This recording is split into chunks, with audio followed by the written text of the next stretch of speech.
Aksi nyata para pelindung bumi. Teks berita rangkuman materi bahasa Indonesia kelas 7 kurikulum Merdeka. Pengertian teks berita. Teks yang berisi tentang segala kejadian atau peristiwa yang baru terjadi dan sangat hangat dibicarakan oleh masyarakat. Macam-macam teks berita. Teks berita dapat dikategorikan berdasarkan media yang digunakan seiring dengan perkembangan zaman. Ada beberapa macam media untuk menyampaikan teks berita, yaitu diantaranya 1. Media cetak, seperti koran dan majalah. 2.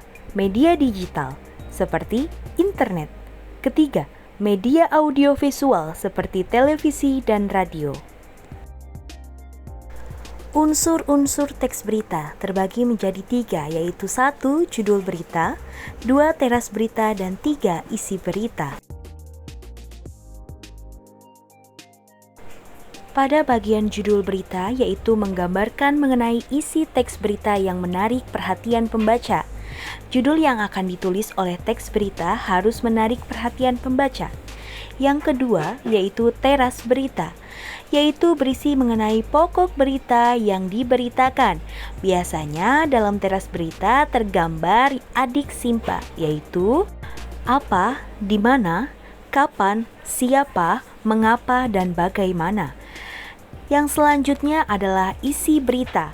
Isi berita merupakan bagian pokok uraian berita, yakni penulis menerangkan berita yang diterbitkan atau diberitakan. Isi berita biasanya memuat bagian pokok berita dari keterangan, isi, kutipan sumber, dan lain sebagainya. Adik Simba singkatan dari apa, di mana, kapan, siapa, mengapa, dan bagaimana. Apa? Yaitu berfungsi menjelaskan hal atau peristiwa yang disampaikan. Contohnya, apa yang diberitakan. Kedua, di mana, yaitu berfungsi menjelaskan mengenai tempat atau lokasi terjadinya peristiwa yang diberitakan. Contohnya, di mana peristiwa tersebut terjadi. Ketiga, kapan, yaitu berfungsi menjelaskan waktu peristiwa tersebut terjadi atau diberitakan. Contohnya, kapan peristiwa tersebut terjadi. Unsur-unsur kebahasaan teks berita. Dalam sebuah berita yang menceritakan proses terjadinya sesuatu atau eksplorasi, kalian akan menemukan 1. Kalimat tunggal. Apa sih itu kalimat tunggal? Yaitu kalimat yang hanya memiliki 1 klausa. Kedua, kalimat majemuk. Apa sih itu kalimat majemuk? Yaitu kalimat yang memiliki 2 klausa atau lebih. Ketiga, konjungsi atau kata hubung. Konjungsi yang bermakna kronologis dinyatakan dengan kata sejak itu, lalu, sebelum, setelah, pada akhirnya, mula-mula, kemudian, sementara itu, pertama, kedua, dan ketiga. Konjungsi kausalitas. Konjungsi kausalitas adalah kata yang menghubungkan sebuah kata yang mempresentasikan sebab dan akibat dari suatu peristiwa. Contohnya, karena, sebab, sehingga, oleh karena itu, oleh sebab itu, jika, akibatnya. Selanjutnya, kata ganti atau pronomina. Pronomina atau kata ganti adalah kata yang dipakai untuk mengganti orang atau benda, seperti aku, engkau, dia, dan mereka. Langkah-langkah menulis teks berita.